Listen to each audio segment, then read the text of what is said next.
오늘 저희들이 이제 하나님 백성의 삶, 오늘이 14번째 시간입니다. 이제 오늘부터 우리가 후반부가 이렇게 시작이 됩니다.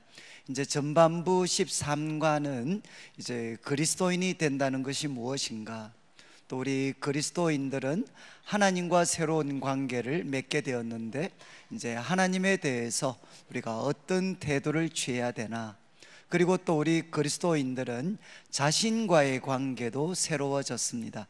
그래서 자신과의 관계에서 어떤 태도를 취해야 되나 하는 것들을 공부를 했습니다.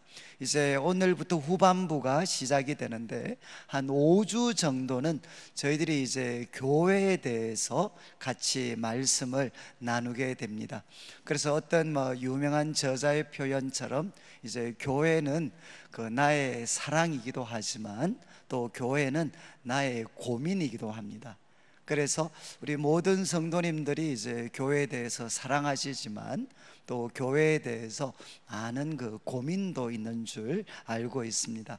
그래서 저희들이 한 5주 정도 또 교회에 대한 말씀을 우리가 성경을 통해 한번 쭉 확인하면서 또 교회에 대한 저희들의 생각들을 말씀으로 좀 정리할 수 있는 그런 시간이 되면 좋겠습니다. 이제 주보 3면을 한번 보시면 첫 번째 이제 에베소서 2장 4절부터 6절까지 말씀이 이렇게 기록이 되어 있습니다. 이미 저희들이 여러 번 살폈지만 우리 이제 자막이 나올 텐데 2장 4절 말씀을 보시면 바울이 이렇게 이야기를 합니다.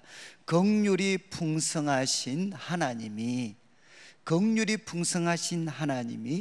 우리를 사랑하신 그 큰 사랑을 인하여, 지금 사도 바울은 본문에서 이제 과거에 허물과 죄로 죽었고 노예였고 진노의 자녀였던 우리들이 이제 예수님을 믿게 되면 하나님의 작품으로 또 구원받은 성도가 된다라는 것을 가르치고 있는 그런 말씀입니다. 그런데 그런 말씀 가운데 이제 긍휼이 풍성하신 하나님이, 그 다음 이제 인상적인 단어가 우리를 사랑하신 그 큰 사랑을 인하여. 그래서 하나님이 사랑하셨는데 누구를 사랑하셨느냐? 나만 사랑하신 게 아니고 우리를 사랑하셨다는 겁니다. 하나님이 나도 사랑하셨지만 옆에 있는 우리 성도들, 우리로 대표되는 우리 성도들도 사랑하셨다. 그래서 5절 말씀을 보면 이제 이렇게 표현합니다. 허물로 죽은 우리를 그리스도와 함께 살리셨다. 여기도 이제 우리라는 표현을 사용합니다. 그리스도와 함께 허물로 죽은 우리를 살리셨다.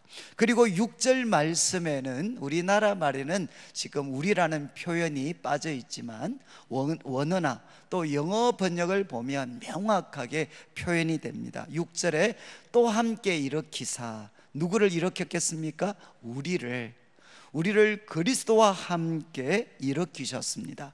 또 그리스도 예수 안에서 함께 우리를 하늘에 앉히셨습니다.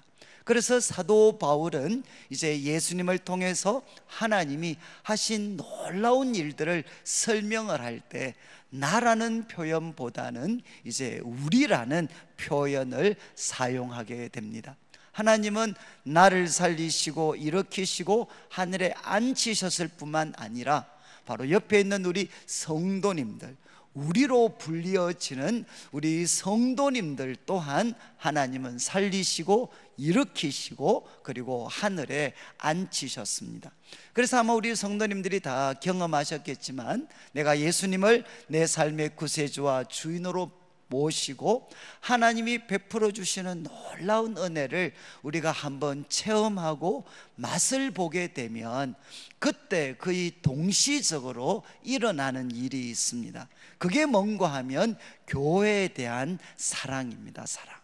우리가 은혜를 받고 나면 동시적으로 일어나는 일이 뭔가 하면 주님의 몸된 교회를 우리는 사랑하게 됩니다. 저는 이제 대학교 한 2학년 겨울 정도에 예수님을 내 삶의 구세주와 주인으로 모시게 됐습니다. 그때 정말 제 마음에 일어났던 그 놀라운 변화 중에 하나가, 오늘 여기 제가 참고 구절에는 기록하지 않았지만 한번 집에 가서 찾아보시면 좋겠습니다. 시편 16편 3절, 시편 16편 3절은 다윗의 고백입니다. 다윗의 고백. 그런데 다윗이 뭐라고 이야기하느냐, 이렇게 고백합니다. 땅에 있는 성도들은 존귀한 자들이니, 땅에 있는 성도들은 존귀한 자들이다. 그 다음 말씀이 뭔가 하면, 이제 나의 즐거움이, 나의 모든 즐거움이 그들에게도 있도다. 그러니까 내가 하나님 때문에 내가 가지게 되는 그 모든 즐거움을 나만 가지고 있는 게 아니라 땅에 있는 모든 성도들도 같이 가지고 있다는 겁니다. 그러니까 바로 이 하나님이 주시는 모든 기쁨과 그 놀라운 은혜를 갖고 있는 땅에 있는 성도들은 존귀한 자들이라는 거죠.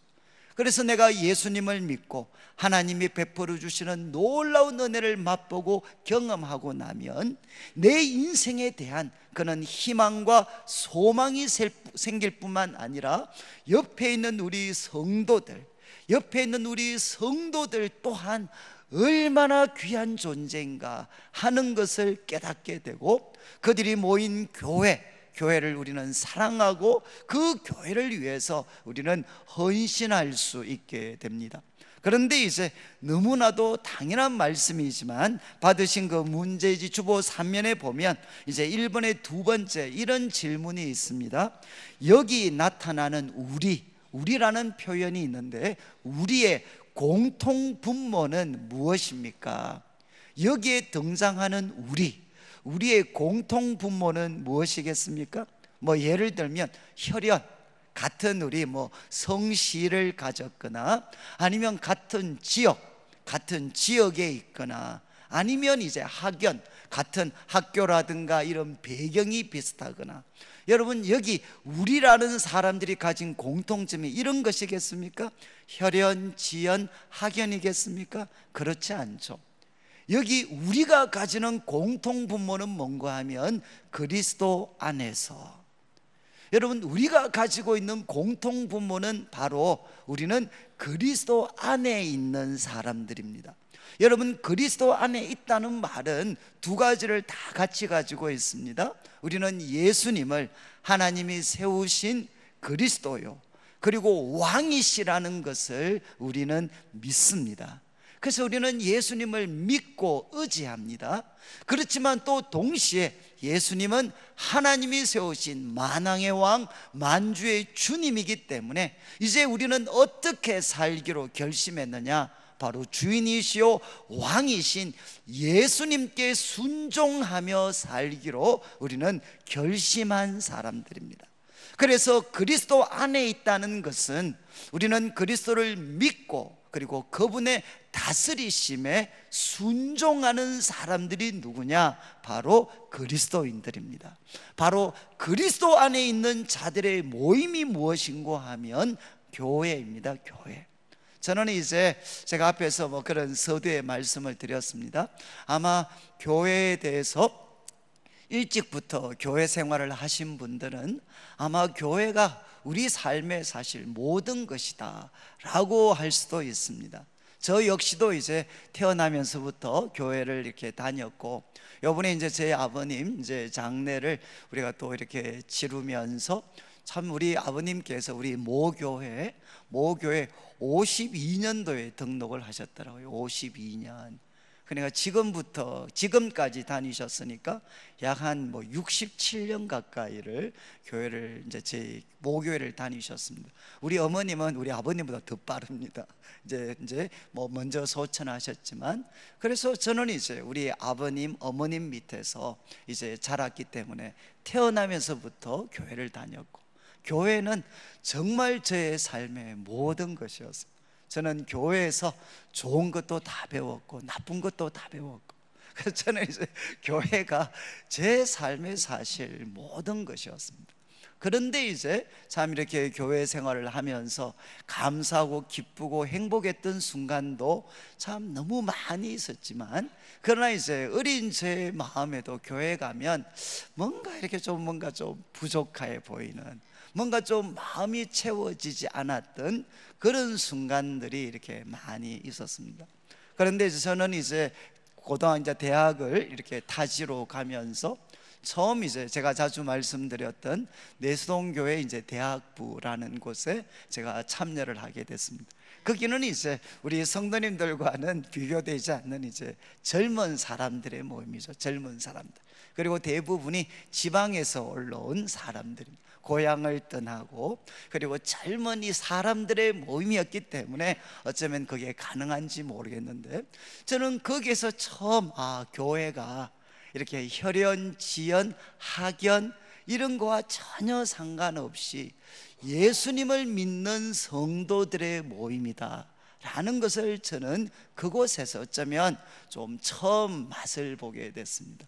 이분들은 고향도 다르고 모든 배경이 다 다르지만 우리를 이곳에 있게 한 것은 딱 한 가지 이유, 우리는 예수님을 믿는 사람들이고, 그리고 우리는 예수님께 순종하는 사람들입니다.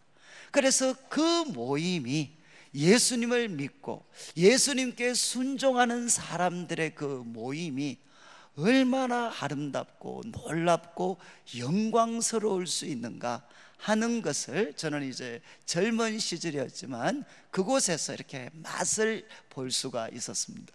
그래서 제가 한번 동생이 고등학교 3학년 졸업을 하고 이제 대학을 준비할 때 제가 우리 교회에서 있었던 그 작은 수련회에 제 동생을 이렇게 데리고 갔습니다. 한 3박 4일 정도 시간을 보냈는데, 이제 거기를 마치고 대구에 돌아오는 그 버스를 타면서 동생이 그런 이야기를 했어요. 형, 내가 꼭 천국에 있다가 가는 것 같아. 이제 그런 이야기를 했어요. 그러니까 그 3박 4일의 시간 동안 예수님을 믿고 예수님께 순종하기 위해서 함께 노력하고 헌신하는 사람들과 보낸 시간이 정말 이렇게 3박 4일이었지만 천국과 같은 시간이었습니다.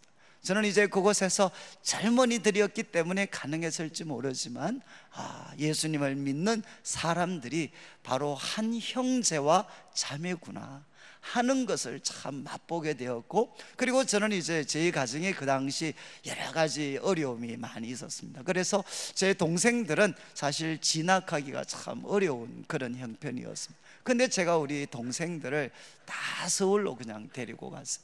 근데 뭐 돈이 있어서가 아니라 저는 그때 지금도 돌아보면 그런 객기가 어디서 났나, 저는 동생들을 데리고 갔던 게 딱 한 가지, 저는 교회를 믿었습니다. 저는 제가 동생들을 그곳에 데려가기만 하면 바로 우리 내수동교회 대학부에 있는 우리 선배와 후배들, 예수님을 같이 모시고 있는 우리 선배와 후배들이 바로 우리 동생들의 삶을 책임져 줄 거라고 저는 믿었습니다.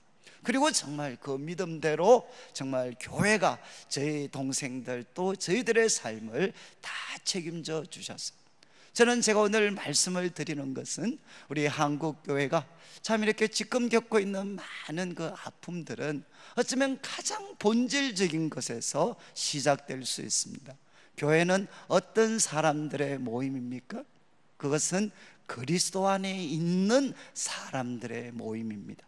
예수님을 주님으로 신뢰하고 구원자로 신뢰하고 어떤 순간에서도 내 혈기와 감정대로 하지 않고 우리는 머리 대신, 그리고 주인 대신 예수님의 뜻대로 살려고 노력하는 그 사람들의 모임이 바로 교회가 됩니다. 그래서 이제 1번 문제에서는 말씀을 드렸습니다. 구원은 단순히 하나님과 나만의 관계가 아니라, 여러분, 하나님이 나에게 주셨던 이 구원의 구원은, 이 베풀어 주신 놀라운 구원은 나만 가지고 있는 게 아니라 옆에 있는 성도들이 같이 가지고 있습니다. 우리는 우리입니다. 우리. 그리고 교회 공동체 가장 중심인 그 공통 분모는 뭔가 하면 그리스도 안에서입니다.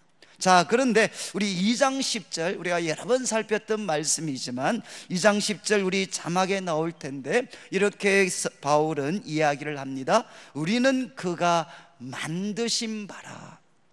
그래서 이 구절을 설명하면서 제가 말씀드렸죠. 우리는 그분의 작품이다. 그리고 이제 제가 우스갯말씀으로 우리는 그분의 제품이 아니고 우리는 그분의 작품이다 라고 말씀을 드렸습니다.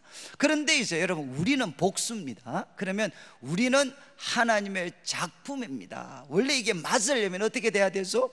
우리는 하나님의 작품들입니다. 이렇게 표현해야 맞잖아요. 그런데 이제 원문을 보면 우리는 하나님의 작품입니다. 단수로 되어져 있어요. 이 말씀은 내가 하나님의 작품이고 옆에 있는 성도들도 하나님의 작품이다, 이런 뜻도 담고 있겠지만 근본적으로는 뭐겠습니까? 바로 우리 성도들의 모임인 교회가 뭐라는 거죠? 하나님의 작품이라는 것입니다. 나, 옆에 있는 성도들 한 사람 한 사람만 하나님의 작품이 아니라 바로 우리 교회, 우리가 바로 하나님의 작품이라는 것입니다.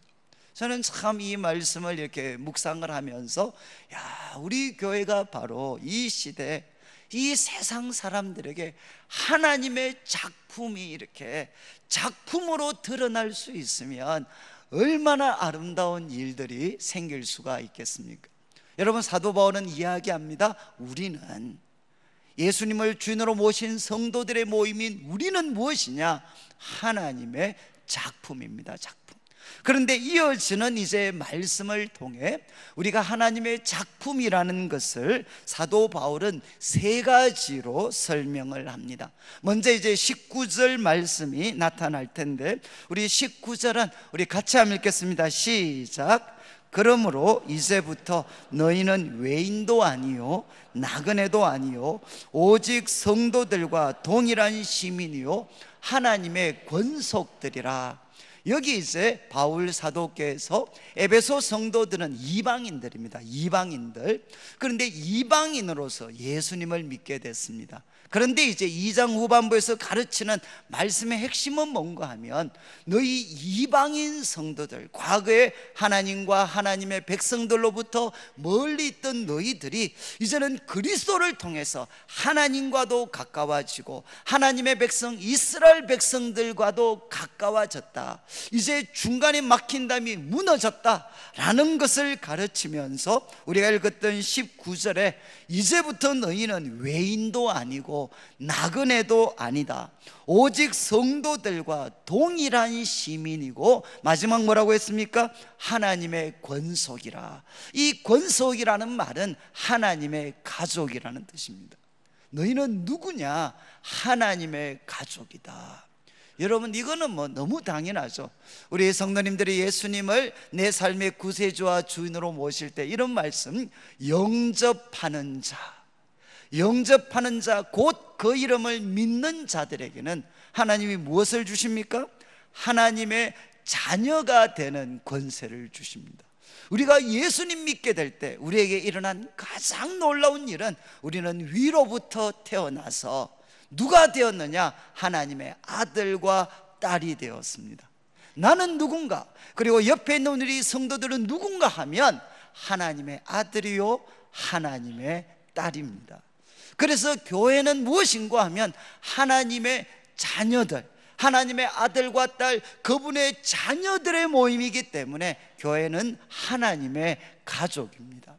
제가 이제 가끔 이렇게 외국에 한 번씩 이렇게 가다 보면, 이제 교회 같은 데 가죠. 교회 같은 곳을 가면 그때 이제 애들이 왔다 갔다 해요.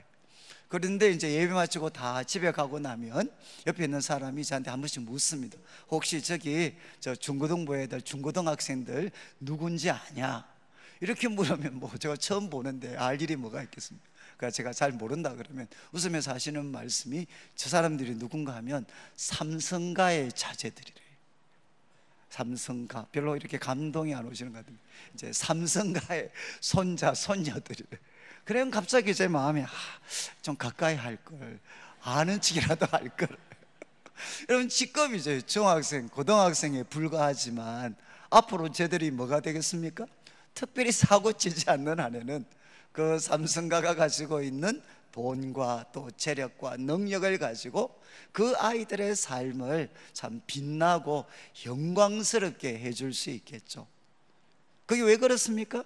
그들 부모가 가지고 있는 힘과 능력 때문에 그 자녀들이 부족하고 약해도 그 부모들의 능력이 얼마든지 그들을 영광스럽게 만들어줄 수 있습니다. 여러분, 이렇게 소위 재벌도 자녀들을 그렇게 만들어줄 수 있다면 우리는 누구죠? 천지와 만물을 지으신, 그리고 천지와 만물을 주관하시는 하나님 아버지의 아들과 딸입니다. 여러분, 그분이 우리의 아버지신 하나님께서 그분의 능력과 지혜와 사랑으로 그분의 자녀인 우리들을 지금도 다듬어 가고 계시는 거죠. 그러면 어떻게 되겠습니까? 지금은 내가 보잘것없어도 여러분, 나의 아버지신 하나님의 능력과 지혜와 사랑과 권세를 통해 우리는 영광스러운 사람으로 바뀌어져 갈 것입니다. 여러분, 교회는 어떤 공동체냐? 하나님의 가족입니다. 하나님의 가족. 그리고 두 번째, 이제 에베소서 1장 23절을 우리가 좀 보도록 하겠는데, 이거는 여러 번 살펴봤습니다. 우리 자막이 나오는데 에베소서 1장 23절은 워낙 유명하니까 같이 한번 읽겠습니다. 시작. 교회는 그의 몸이니 만물 안에서 만물을 충만하게 하시는 이의 충만함이니라. 저는 아마 교회와 관련해서 이 구절이 담고 있는 뜻을 제가 참 깨닫고 정말 제가 좀 전율을 이렇게 느꼈던 적이 있어요. 아마 우리 성도님들이 이렇게 우리가 교회 속에 속해 계시기 때문에 최소한 교회에 대해서 이 구절 정도는 외워두셔야 됩니다. 교회는 뭐라고 했습니까? 그의 몸이다. 그리스도의 몸이다. 그리스도는 머리가 되시고 교회는 그분의 몸입니다. 몸. 그런데 이것을 풀어 설명할 때 이제 만물 안에서 만물을 충만하게 하시는 분, 이분이 누구실까요? 지금 만물이 있습니다.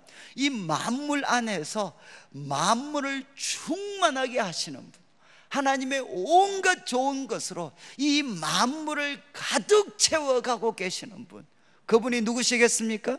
그분이 바로 예수님이십니다. 예수님을 바울은 이렇게 묘사를 했습니다. 만물 안에서 지금도 만물을 하나님의 온갖 좋은 것으로 가득 채워가시고 바르게 하시는 분, 그분이 누구신가 하면 예수님이십니다. 그런데 교회는 무엇인가 하면 이 예수님의 충만함을 담고 있는, 말씀을 통해서 보면 그분의 몸이죠. 예수님의 충만함을 담아서, 그리고 그분의 손과 발이 되어서 이제 어떻게 해야 되겠습니까? 세상을 충만하게 하는, 하나님의 온갖 좋은 것으로 이 세상을 충만하게 해야 될 사람들이 누구냐? 바로 교회라는 것입니다. 여러분, 이제 교회는 어떤 공동체냐? 만물 안에서 만물을 충만하게 하시는 예수님의 충만함을 담아서 세상을 하나님의 온갖 아름다운 것으로 가득 채워가야 될 영광스러운 사람들이 누군가 하면 바로 우리 성도들 한 사람 한 사람이라는 것입니다. 여러분, 그래서 이 예배는 어떤 것이죠? 예배는 어떤 시간이냐? 하나님의 충만함을 담는 시간이죠. 말씀을 통해서, 성령의 역사하심을 통해서 하나님의 그 예수님의 그 충만함을 담아가지고 우리의 삶, 우리의 가정과 일터와 이 세상 속에 나아가서 하나님 예수님의 그 충만함으로 이 세상을 아름답게 만들어가야 될 사람, 그 영광된 사람들이 누구냐? 바로 우리 성도들이라는 것입니다. 여러분, 이제 사도 바울은 두 번째 이야기했습니다. 우리 성도들은 누구냐? 만물 안에서 만물을 충만케 하시는 예수님의 충만함을 담아서 세상을 충만하게 해야 될 사람들, 그들이 바로 우리 성도들입니다. 그리고 이제 세 번째, 교회는 어떤 공동체냐? 2장 20절부터 우리 자막이 나올 텐데 20절부터 22절까지 말씀 먼저 저를 좀 보시면 사도 바울이 이제 요번에 설명하는 내용은 뭔가 하면, 여러분 구약 시대 하나님 백성의 삶의 중심지가 뭔가 하면 성전이었습니다. 성전, 예루살렘에 있는 성전이었습니다. 그 성전은 뭔가 하면 하나님이 거하시는 곳입니다. 이 성전이 그들의 삶의 중심이었는데, 그러나 하나님께서 독생자 예수 그리스도를 보내셨습니다. 그분이 십자가에 죽으시고 3일 만에 부활하시고 성천하셔서 이제는 예수님의 이름으로 하나님은 우리들에게 그분의 영 성령님을 보내주셨습니다. 그래서 하나님께서는 예수님을 통해 이제는 예루살렘에 있는 성전이 아니라 하나님이 새로운 성전을 지으셨습니다. 이 성전은 소위 빌딩이 아닙니다. 이제 20절, 이런 어떤 면에서 20절을 보시죠. 너희는 이제 하나님이 예수님을 통해 새롭게 세우신 성전은 20절, 너희는 사도들과 선지자들의 터 위에 세우심을 입은 자라. 이 하나님이 예수님을 통해서 세우신 새로운 성전의 기초는 뭔가 하면 사도들과 선지자들을 통해 주신 말씀입니다. 사도들과 선지자들이 이 새롭게 세워진 성전의 터가 되고, 이 성전의 기초에서 가장 중요한 모퉁이 돌은 누군가 하면 20절 후반부 그리스도 예수께서 친히 모퉁이 돌이 되셨습니다.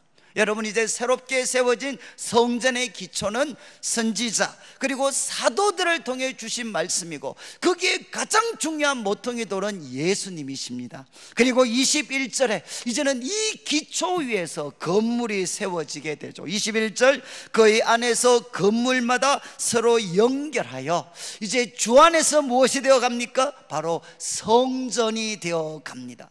여러분, 이제 고대 이스라엘의 그때 예루살렘 성전은 돌로서 세워졌죠.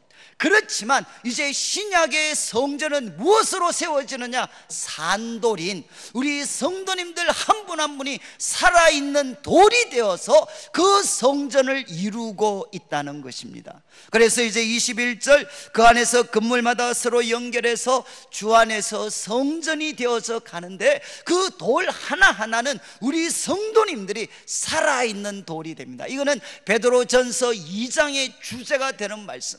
우리 성도들은 누구냐? 바로 산돌입니다. 하나님의 성전을 이루고 있는 살아있는 돌들이다. 그러면서 22절에 이제 너희도 성령 안에서 하나님이 거하실 처소가 되기 위하여, 성령 안에서 하나님이 거하실 처소가 되기 위해서 예수님 안에서 함께 지어져 간다.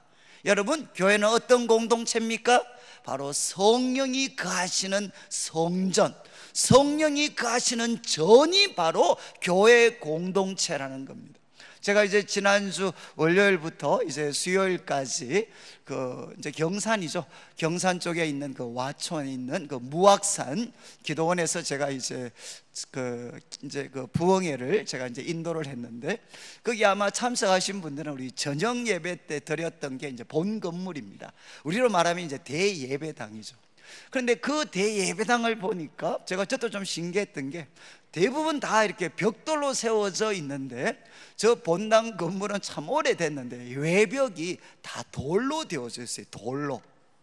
그래서 제가 참 안 그래도 참 신기하다 생각을 했는데, 근데 그 장로님, 이제 원장 장로님께서 말씀하셨습니다. 저게 한 70년대나 60년대 그때 우리 성도님들이 참 이렇게 기도원에 오셔서 이렇게 집회를 드리고 은혜 받고, 그 다음에 새벽 기도 마친 후에 뭐 했느냐, 그 무악산에 돌이 많았대. 그래서 그 돌들을 따듬어서 저 외벽 건물을 쌓았다는 거예요. 그래서 저 건물은 누가 이렇게 건축가가 세운 게 아니고, 새벽기도 마치고 은혜 받은 성도님들이 그 무악산 주에 있는 그 돌들을 주워서 다듬어 가지고 그거 하나하나를 쌓아서 지은 건물이 바로 저 건물이라는 거예요. 여러분이 이제 바로 우리 구약의 성전도 그랬고, 지금 사도 바울이 우리에게 알려주는 이미지도 바로 이것입니다. 구약, 지금 오늘날 신약 시대를 사는 우리 성도들에게 성전은 무엇이냐? 여러분, 기초는 사도들과 선지자들을 통해 주신 말씀이고 그 중심 모퉁이돌은 예수님이 되십니다. 그 기초 위에서 우리 성도들이 살아있는 돌들이 되어서 하나하나 그것이 다 이렇게 모여져서 무엇이 되느냐? 하나님이 거하실 처소, 그리고 성령이 거하시는 전으로서 교회가 세워져서 자라가고 있다는 것입니다. 지금까지 말씀을 정리하면 여러분, 교회는 하나님의 작품인데 교회 공동체는 어떤 공동체냐? 사도 바울은 세 가지로 설명을 했습니다. 하나님의 가족들의 모임입니다. 우리는 하나님의 가족들입니다. 그리고 또 두 번째, 우리는 누구냐? 그리스도의 몸입니다. 그래서 만물 안에서 만물을 충만케 하시는 예수님의 충만함을 담아서 세상을 충만하게 해야 될 공동체입니다. 그리고 또 교회는 어떤 공동체냐? 성령님이 거하시는 전입니다. 성령의 전입니다. 그래서 성령님께서 우리 성도님들 한 분 한 분 속에 거하시면서 우리들의 연약하고 모난 것은 성령님이 다듬으시고 성령님이 바꾸시고, 그래서 이 악한 세상에 연약한 우리들이 살아가지만 그러나 우리 속에 계신 성령님 때문에 어떻게 되느냐? 우리는 거룩하고 영광스러운 존재로 바뀌어지게 됩니다. 여러분, 그래서 이제 사도 바울의 가르침을 좀 정리를 하면, 여러분, 교회는 하나님의 가족들이고 그리스도의 몸이고 성령의 전입니다. 그러니까 우리 성도님들 한 분 한 분은, 우리 교회 속에 계신 우리 성도님들 한 분 한 분은 앞으로 어떻게 될 것 같습니까? 앞으로 나는 어떻게 될 것 같습니까? 우리 성도들 자기가 어떻게 될 것 같아요? 어떻게 될 것 같습니까? 앞으로 더 귀하게 되겠습니까? 아니면 별로 안 좋아지겠습니까? 어떻게 될 것 같습니까? 저는 교회 다니면서 아직도 해결은 안 되지만 가장 좌절시키는 게 뭔가 하면, 가끔 우리 연세 드신 권사님께서 저한테 오셔서, 목사님, 예수 믿어도 성질은 안 바뀝니다. 이 말을 들으면 마음이 굉장히 힘들어요. 사실은 사실 같은데, 여러분, 예수님 믿는다고 해서 성질이 안 바뀌겠습니까? 성령님도 성질은 못 바꾸실까요? 저는 제가 우리 청년들을 섬기면서 정말 한 번씩 저를 힘들게 했던 애들이 있습니다. 힘들게 했던 애들. 그런데 이제 하나님께서 한 번씩, 하나님, 쟤는 도저히 제가 감당이 안 됩니다. 감당이. 그러니까 예수님께서 한번 저한테, 하나님께서 기도하는데 질문을 하시는 거예요. 야, 내 한 가지만 물어보자. 야, 저 아이가 예수님을 믿냐 안 믿냐? 이렇게 물어요. 근데 저를 그렇게 괴롭히는 애들이 또 밖에 나가면 예수 믿는다고 온 동네 또 설치고 돌아다녀. 그러니까 이제 제가, 저 청년 예수님 믿습니다, 이렇게 제가 고백을 했어요. 그때 하나님께서 저한테 주신 말씀이 뭐냐? 찍소리 하지 마라. 이제 다시는 나한테 찍소리 하지 마라. 그래서 제가, 하나님께서 저한테 그렇게 도전을 하셨어요. 하나님, 이제 찍소리 하지 않겠습니다. 정말 나한테 어떻게 괴롭혀도 제가 예수님 믿는 사람이라면 제가 불평하거나 제가 찍소리하지 않겠습니다. 그런데 그때 하나님이 저한테 정말 평생에 잊을 수 없는 말씀을 하나 주셨어요. 내가 저 아이를 귀하게 만들어 주겠다, 이렇게 약속을 하셨어요. 그 말씀이 너무 생생해가지고 그 다음 주일만 되면 제가 일부러 걔한테 갔어요. 제가 뭐 때문에 갔겠습니까? 하나님이 저를 귀하게 만들었나 안 만들었나, 그거 확인하려고 매주마다 가서 얼굴을 떨어지게 쳐다봤어요. 그런데 보면 볼수록 뭐 바뀐 건 없는 것 같아. 그런데 이제 안 바뀌는 것처럼 보일 때마다 제가 하나님께 그런 기도를 했습니다. 하나님, 정말 대단하십니다. 내가 볼 때 쟤는 안 바뀝니다. 그런데 도대체 뭘 믿고 저한테 귀하게 만들어 주겠다고 약속을 하셨습니까? 그리고 제가 마지막에 이렇게 고백했어요. 하나님, 저 두고 보겠습니다. 하나님, 저 정말, 하나님이 저 아이를 귀하게 만들 수 있나? 안 만들어 주시나? 내가 두고 보겠습니다. 결과가 어떻게 되겠습니까? 정말 많이 바뀌었어요. 저는 그래서 우리 청년들도 그렇고 성도, 우리 사역자들한테도 그런 이야기합니다. 우리는, 사역자들이 포기하지 않으면, 우리가 포기하지 않으면 영혼들, 아무리 잃어버린 영혼들이라 할지라도 반드시 돌아와. 중요한 것은 우리가 포기하면 안 되지만 우리가 포기하지 않으면 반드시 돌아오게 되어 있어. 사랑하는 성도님들, 이제 예수님을 믿으면 여러분 최고 기쁜 소식이 뭐겠습니까? 바로 내가 바뀔 수 있다는 것입니다. 이것만큼 더 기쁜 소식이 있나요? 뭐 우리가 성공하고 그건 다 부차적이고 바로 나 같은 사람이 바뀔 수가 있다는 것입니다. 그뿐만 아니라 이 기쁨과 감격은 이제 점점 더 확장되죠. 이것보다 또 더 기쁜 게 뭐겠습니까? 예수님을 믿으면 나뿐만 아니라 옆에 있는 성도들도 바뀌게 됩니다. 여러분, 교회가 성도들에게 줄 수 있는 최고의 선물이 뭐겠습니까? 지금 우리 성도님들의 상황이 어떠하다 할지라도 그리스도 안에 있으면 하나님께서 여러분에게 반드시 새로운 내일을 허락해 주십니다. 여러분이 이제 저는 이 말씀을 먼저 우리들에게 좀 적용을 해야 되죠. 하나님은 예수님 안에 있는 우리, 그래서 하나님의 자녀가 되고 그리스도의 몸의 지체가 되고 성령이 가시는 전이 된 나를 하나님은 반드시 바꾸실 것입니다. 그렇지만 여기서 더 나아가서 옆에 있는 성도들도 하나님께서 바꾸십니다. 여러분 믿으시나요? 옆에 있는 성도들 한번 보시죠. 좀 가까운 분들이실 수 있는데 옆에 있는 분 바뀌시겠습니까? 안 바뀌시겠습니까?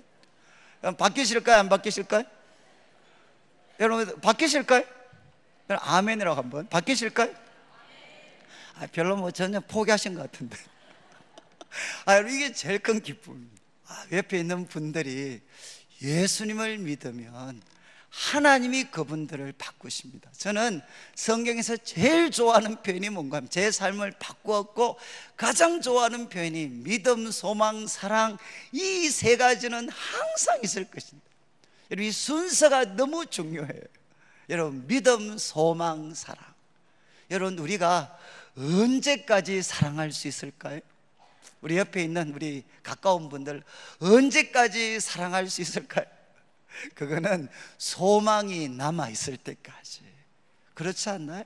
소망이 있을 때까지는 우리가 사랑을 합니다. 그런데 이 소망이 이제는 끝이 나면 우리는 더 이상 사랑할 수가 없어요. 여러분, 우리는 언제까지 사랑할 수 있나? 소망이 있을 때까지 사랑할 수 있습니다. 그런데 소망은 언제 생기나요? 내가 노력해서 생기나요? 의지적으로 결심해서 생기나요? 이 소망은 언제 생기나? 저한테 가장 큰 기쁨이었어요. 믿음이 있을 때 생겨납니다. 하나님 말씀을 믿을 때 바로 눈에 보이는 현실을 뛰어넘을 수 있는 소망이 하나님 말씀을 믿을 때 생겨나는 거죠. 그래서 저는 우리 청년들과 오랜 시간을 보냈기 때문에 가장 큰 기쁨이 바로 이것이죠. 그분들이 아무리 우리 청년들이 우리를 실망시키고 포기하게 한다 할지라도 말씀을 보면 뭡니까? 저들이 예수님을 믿으면 하나님의 아들입니다.